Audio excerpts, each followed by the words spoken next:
10 years ago, when I got in front of an audience and talked about the application, nobody wanted to step outside that philosophical, theoretical, intellectual realm, right? Because doing something means you're going to have to change something about yourself. Painful. Yeah, you're going to get uncomfortable, right? And I think we're in an age of information, and in an age of information, ignorance is a choice. And because of technology, we have access to so much content, and information creates awareness. And awareness is consciousness, and you can't have consciousness without energy. They work together. So there's an energetic change, I think, that's taking place in the world right now, where people are so informed that old models, old paradigms are beginning to break down, whether it's the medical model, the religious model, the education model, journalism, the economy, politics. It's all beginning to come to the surface because something else has to come out.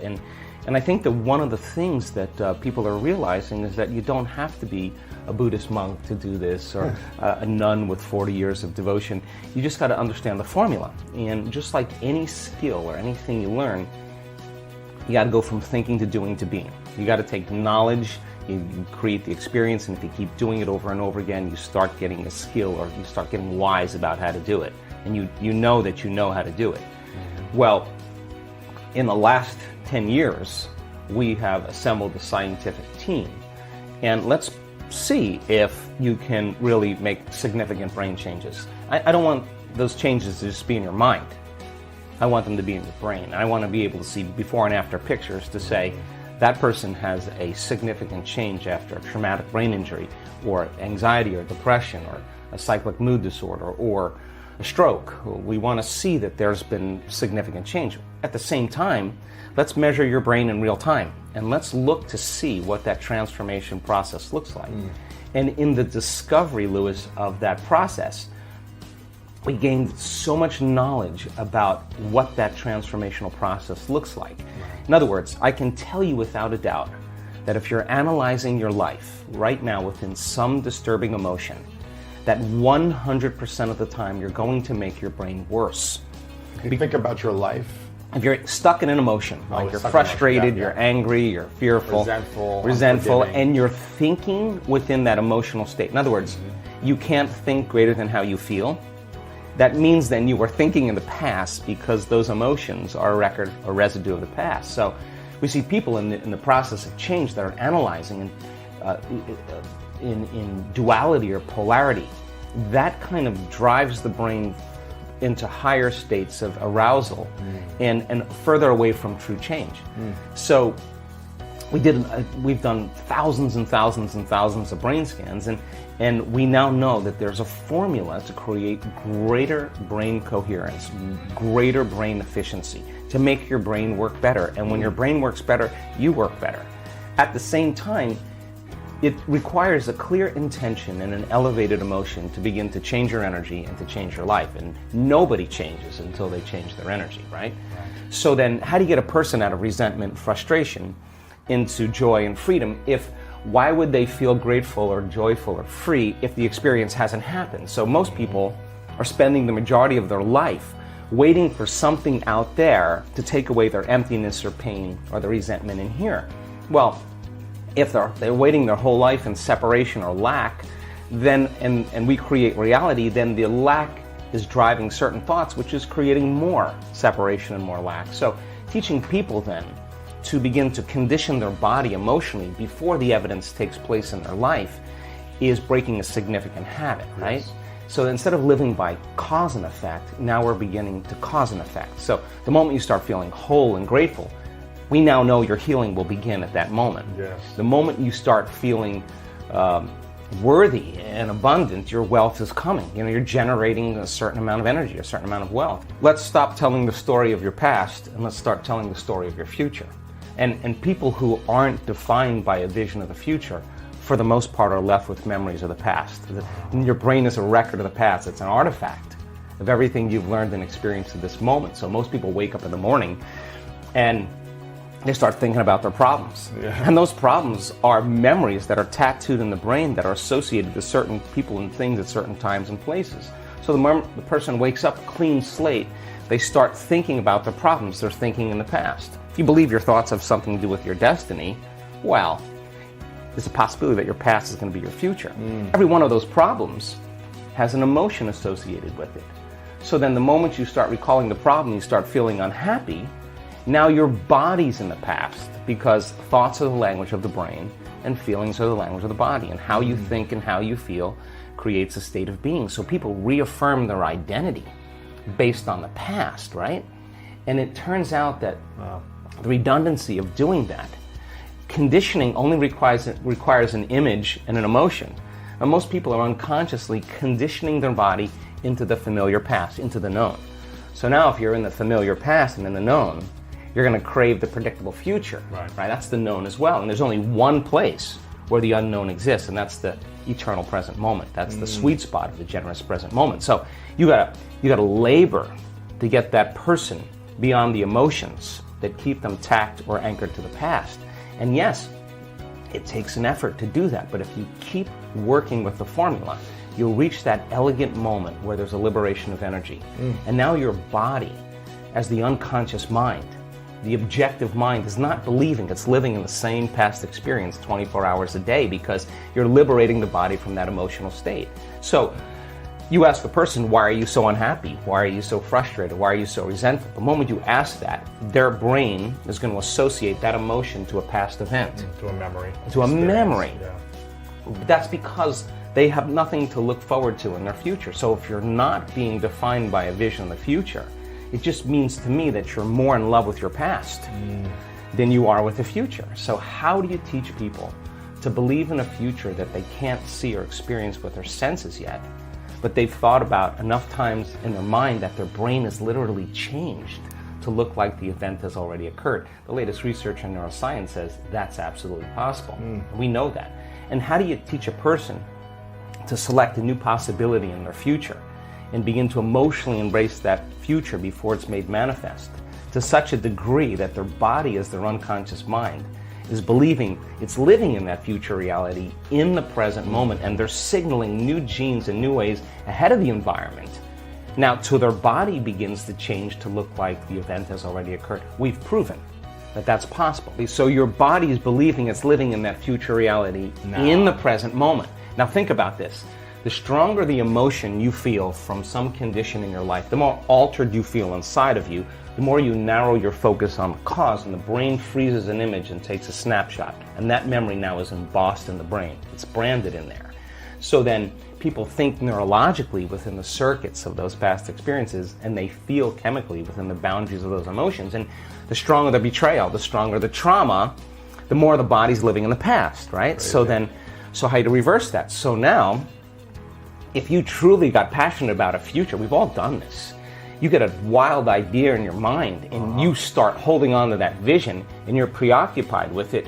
All of a sudden, the thought in your mind becomes the experience, and you start feeling the energy of the future. Yeah. Now, the stronger the emotion you feel from that vision, the more you're going to pay attention to the picture in your mind, and now you're remembering your future. So it requires a coherent brain. And we now know that there's a formula for that, and we've got beautiful research to show that people can do it. They just have to practice. And it requires a coherent heart, because resentment, frustration, impatience creates a very incoherent heart. Yeah. And when that heart becomes incoherent, you stop trusting yourself. There's no energy there. You stop trusting in your future. Wow. So then, if there's physical evidence in your brain and body, physical evidence to look like the event has already occurred, it's quite possible you'll be thinking neurologically within the circuits of your future, and you'll begin to feel chemically within the boundaries of that emotion of your future. And how you think and how you feel is your state of being. And now your state of being is living in the future instead of the past. Now, the moment you disconnect from the emotion of your future because of traffic,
coworker or your ex or whatever people come up with.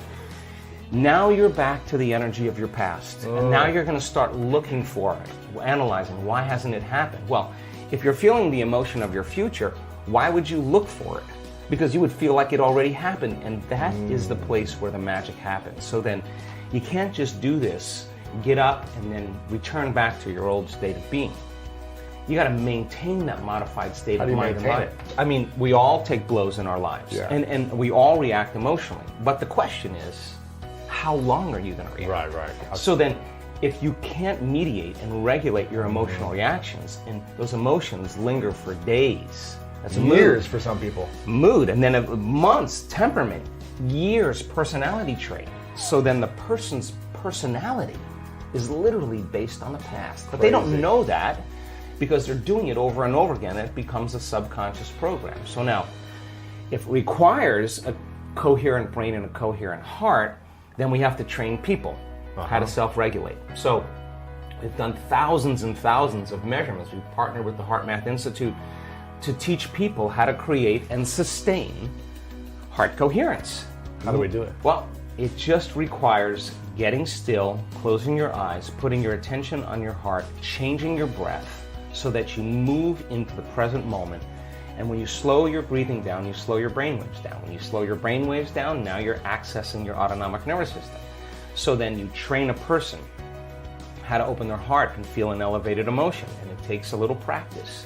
And just like a flower that takes time to bloom, it takes a little bit of time. But if you work in trading the resentment, the frustration, or the impatience for gratitude, appreciation, and thankfulness, and you keep at it, there'll come a moment where that system switches on, and now you're feeling grateful for no reason at all. Now, that's not a bad thing, because gratitude, the emotional signature of gratitude, means something's happening to you, something has happened to you, you're receiving something, or you just received something. So your body then, when you're feeling gratitude, is in the perfect state of receiving.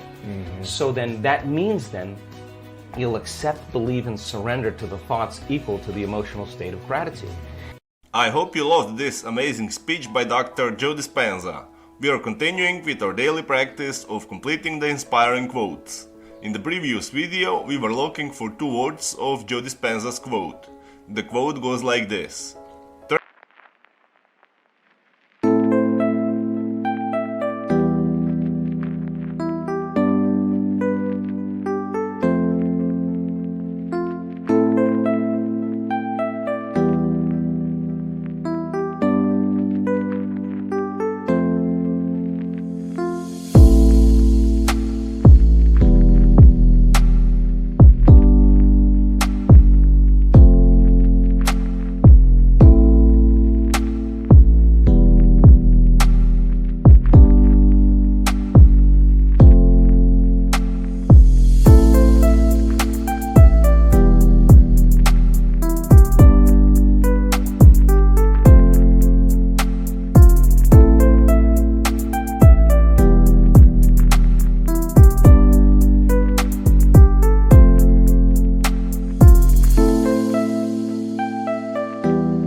your brain from a record of the past into a map of, and the correct answer is the future.